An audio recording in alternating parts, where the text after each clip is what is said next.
Hey everybody, I wanted to make a video documenting our day today, testing out the Polestar in a way that I didn't think I would ever test a car out. And I want Denise here to be here with us to actually verify what happened while we're charging here at the charging station here behind us. And you can see our coolers there with the pillow and everything in the car. And let me start out by saying, I didn't think I was going to be testing the car out the way it did today. And this car has a little over 6,000, actually close to 7,000 miles. It did have like 51 when I got it. So it's a new car, but it's broken in now at this point in time. And this afternoon started out with us driving along like a rural road along a river in an unnamed state that we're not going to name, because what we're talking, I'm glad we could have actually gotten some video footage, but Denise did not record anything while I was driving. It's probably better because I think that if I put the stuff on YouTube that it would have been taken down. So, but let me just tell you what happened. And again, I got Denise here to verify. We drove around this road. I'd never been on this road. It was along a river. It was kind of straight, but kind of curvy. And I could hear, Denise saw like a Jeep Wrangler behind us, very close to us. What we didn't realize was there was a pack of bikers, super bikers behind us, like the Japanese super bikes, the ones that sound like super loud beehives when they're driving by, like the super fast ones, not the sport bikes. Yeah, well, yeah. Well, these are super bikes, I would say. Like racing bikes. Yeah, I mean these were like the fastest vehicles on earth before Tesla Model S came along with Model S Plaid, but they're pretty darn close to that fast. Like a 5th generation Honda Ninja. Okay, yeah. I don't even know much about them other than that's who we had. Because look at today. It's like almost 100 degrees, perfect weather. You could see outside, and it was Memorial Day. Federal holiday. So they went flying by us except for one bike that actually, what happened? The biker... He trailed behind. Yeah. He didn't have as large of a bike, and maybe he was inexperienced. I thought maybe it was a girl. Afraid to pass. But finally that last biker passed us, and we thought that was the end of them. And actually that Jeep turned off, but then when we came to the end of the road, those bikes were all stopped.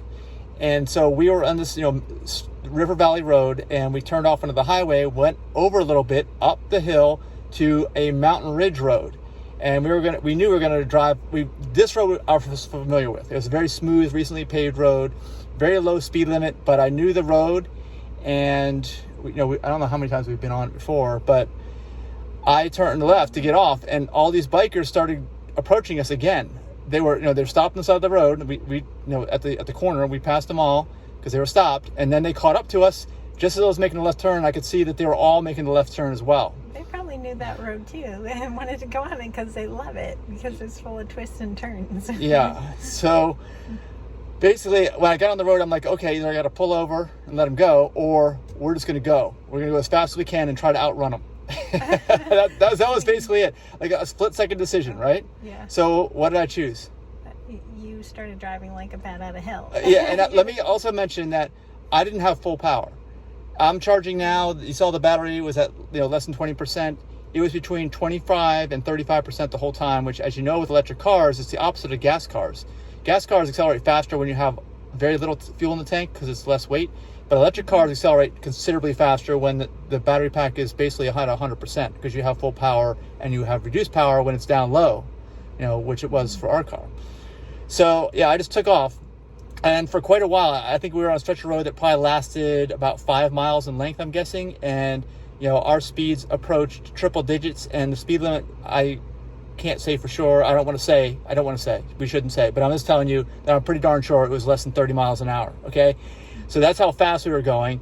And I had tested this car out before, and I've known the car. So I've driven it for quite a long time, as you guys know. So I was ready to test the limits, I guess, today.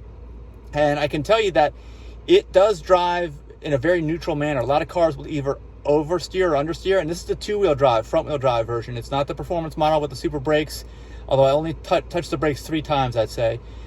but I got a little squirrely to kind of test the limits of the car, and I noticed that it was, in my opinion, a very neutral car, which is not typical, because usually a car will either oversteer or understeer, which is dialed in by the manufacturer as a safety measure so that you will back way off before you approach the limits. And I'd say in this car, like I said, even though it was only two-wheel drive, so there's only a motor in front, no motor in back, and we had low battery, so we had reduced power for sure. I don't know how, Denise, I don't know if you've ever been in a car when someone was doing this, but I've never been in a car when I was racing super bikes. Basically, I was a pace car here. Yeah. And I was, and you saw the bike here in the beginning of this video if you were watching it. I just showed it drive by. That was one of the bikes, not one specific one, but that's the type of bike that we were racing. So these guys, would lean over and get their knee close to the ground. And I said, this is not a bumpy road that we were on. It was a recently smooth paved road. It was like a racetrack. I feel sorry for anybody that lives along that road. So, and I was, of course, super quiet, but these bikes were buzzing like the loudest beehives you've ever heard behind us. And I was looking in the rearview mirror, and I'd say for a mile or two, they did not appear. And I was kind of wondering if they were even going to bother to try to drive fast. And then I could see them, right? You saw them in the rearview mirror. Yeah, they caught up. But it was a slow catching up, but it was a slow but steady. And but in the turns, I would floor it through the turns, and I didn't have full power, but I definitely had more grip than a two-wheeled bike. And I was pulling away from them in the corner, and I still kept it floored in the straightaways, but we had dramatically reduced power, so I really couldn't outrun them on the straightaways. That was the problem. I think that if we had full power, and if we had the Polestar 2 with all-wheel drive, I don't think they would have been able to keep up. That's my opinion. Well, they certainly weren't passing you. And when they were going around the turns, they were like way leaning over and going around.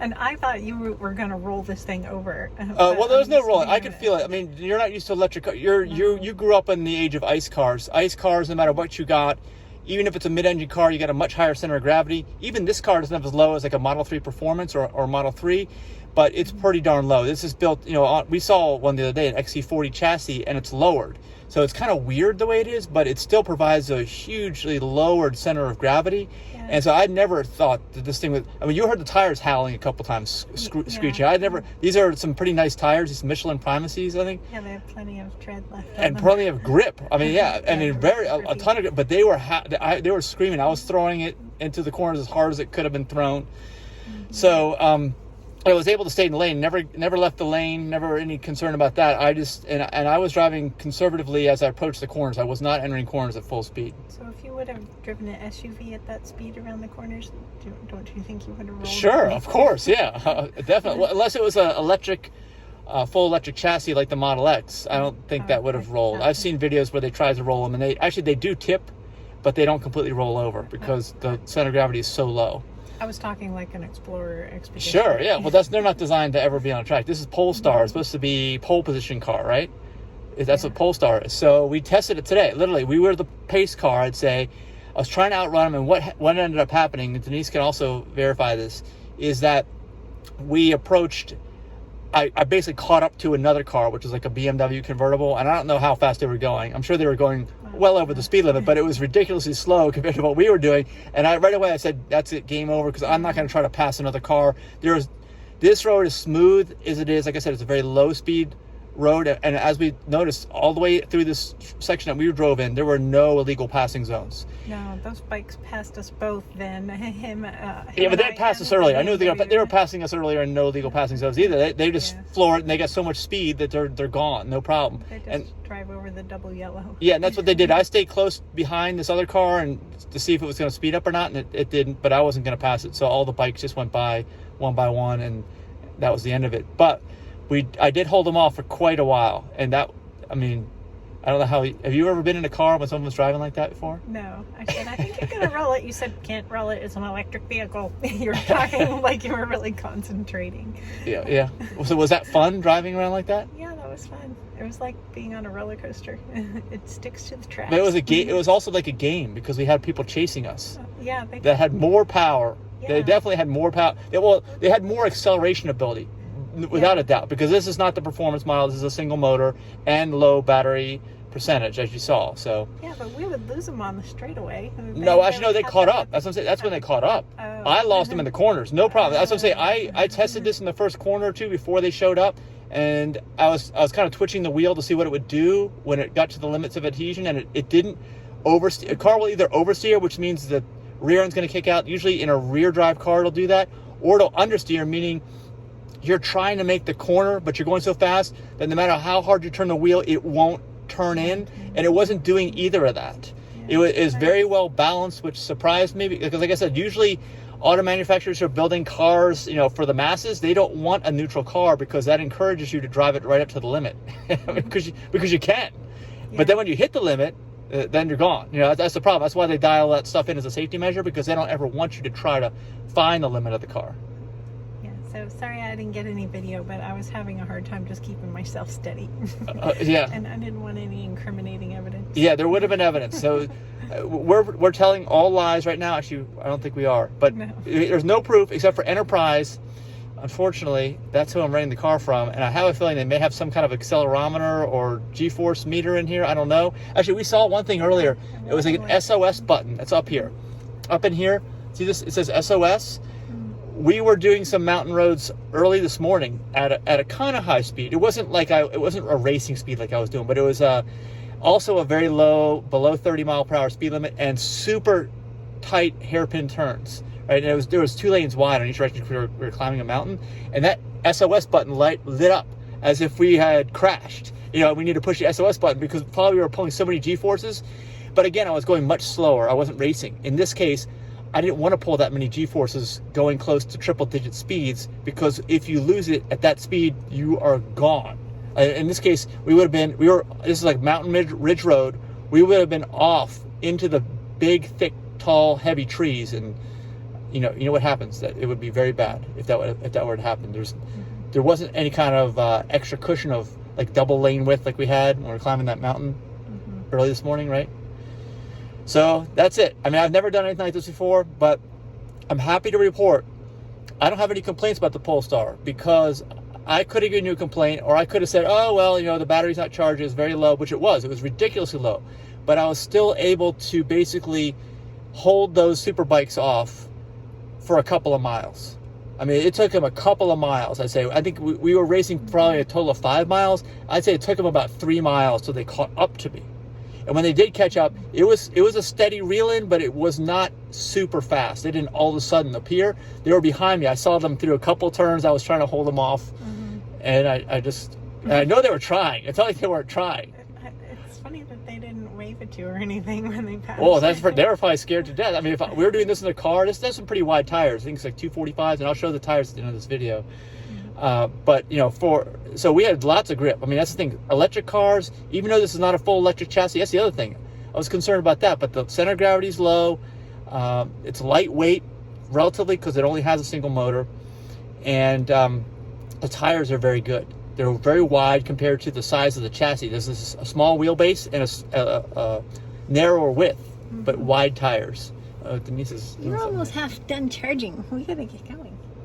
So overall, like I said, if I was going to complain about this, and I've complained about this car enough, I'd say, if you watched the channel, nitpicking about it, I would have had something to say here. You know what I'm saying? I mean, we really pushed it to the limit today. Yeah, I could tell you were having fun. You weren't complaining about anything. Yeah, and I think I said during the race that we did that I was glad we didn't have full battery power, because that could have made me enter the corners at speeds much higher than I would want to. And like I said, I did brake probably 3 times total.